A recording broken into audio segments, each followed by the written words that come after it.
একদিকে আজকে বিজেপির 12 ঘন্টা বন্ধের ডাক, অন্যদিকে তৃণমূল ছাত্র পরিষদের আজকে প্রতিষ্ঠা দিবস। আজকে দেখাই যাচ্ছে বিভিন্ন জায়গায়, হুগলি জেলা থেকে শুরু করে বিভিন্ন জায়গায় কিন্তু বিজেপি বাংলা বন্ধের ডাক দিয়েছে এবং সেই সূত্রেই আমি দাঁড়িয়ে রয়েছি একেবারে জনাই চত্বরে।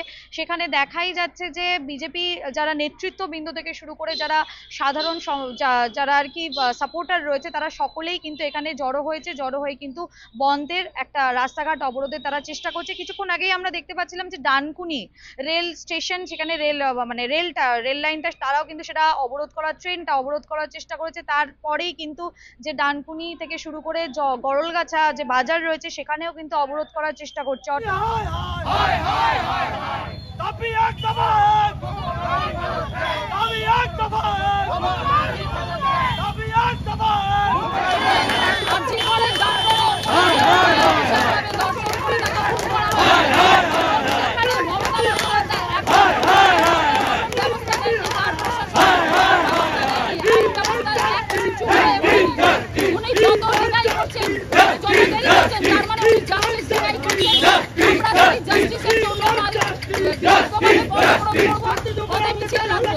এবং বারবার আমরা তাড়াতাড়ি সম্ভব যারা দোষী তাদের শাস্তি দেওয়া চাই।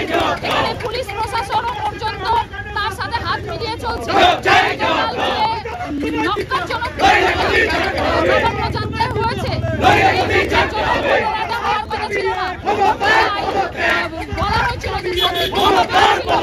কিন্তু সেই শান্তিপূর্ণ মিছিলটা একজন মহিলাকে প্রোটেকশনের জন্য গোটা রাজ্যের পুলিশ দিয়েছে, টিয়ার গ্যাস দিয়েছে, লাঠিচার্জ করেছে, ভিড়ে চলেছে।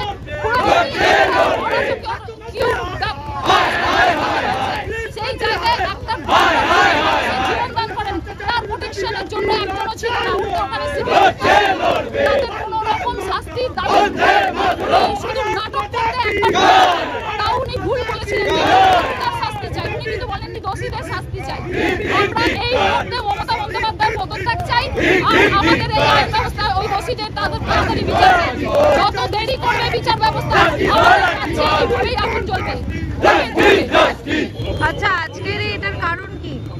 আজকে আমাদের যে ছাত্র সমাজের যে কালকে আমাদের যে মিছিলের যে আয়োজন করা হয়েছিল নবান্ন চলো, সেখানে যে ছাত্রদের উপর নির্মমভাবে যে অত্যাচার করা হয়েছে তারই প্রতিবাদে আজকে আমরা সারা পশ্চিমবঙ্গব্যাপী বাংলা বন্ধ করছি এবং তারই প্রতিবাদ স্বরূপ আমাদের এই চণ্ডীতলা বাজারে আমরা এই প্রতিবাদ কর্মসূচি গ্রহণ করেছি এবং আমাদের এই রাস্তা অবরোধ কর্মসূচি সফলভাবে সার্থক হয়েছে। এবং শুধু তাই নয়, আমরা প্রত্যেক দোকানদার এবং ব্যবসায়ীবৃন্দদের অনুরোধ করেছি এবং তারাও সর্বাত্মকভাবে এই বন্ধকে এগিয়ে এসে সর্বাত্মকভাবে সফল করেছেন। আপনার নাম?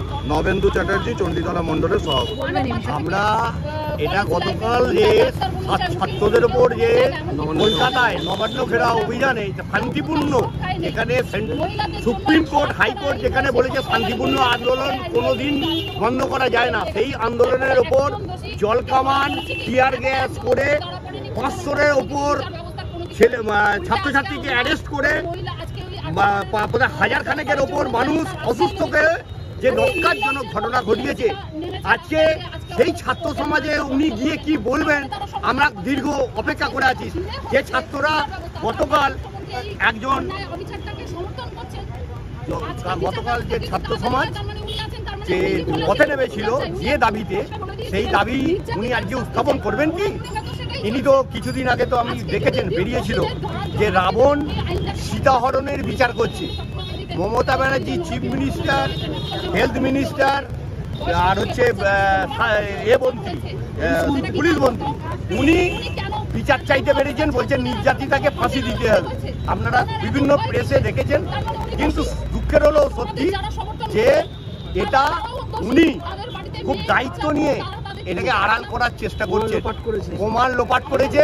একটা রাস্তায় অ্যাক্সিডেন্ট হলে পুলিশ একটা কর্ডন করে দেয়, সেই কর্ডনটা পর্যন্ত ছিল না।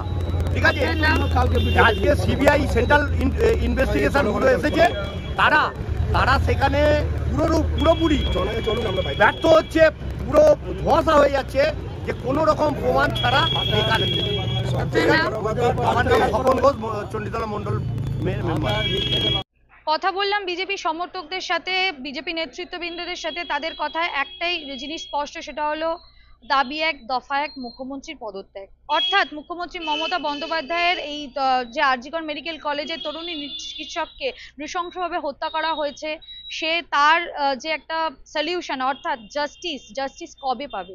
তারা সবাই জাস্টিসের আশায় কিন্তু এই বন্ধের ডাক দিয়েছে, এমনটাই কিন্তু তারা জানাচ্ছে। পাশাপাশি তাদের এই যে আজকে বাংলা বন্ধ রয়েছে, তারা এই বাংলা বন্ধ একেবারে সফল করেই ছাড়বে, এমনটাই কিন্তু তারা বলছে। আপনারা এই বিষয়ে কি বলছেন অবশ্যই কমেন্ট করুন কমেন্ট বক্সে। এরকমই সারাদিনের নানান রকম আপডেট পেতে নজর রাখুন ডিএনএন বাংলায়। ডিএনএন বাংলা, সবার মনে সবার ফোনে।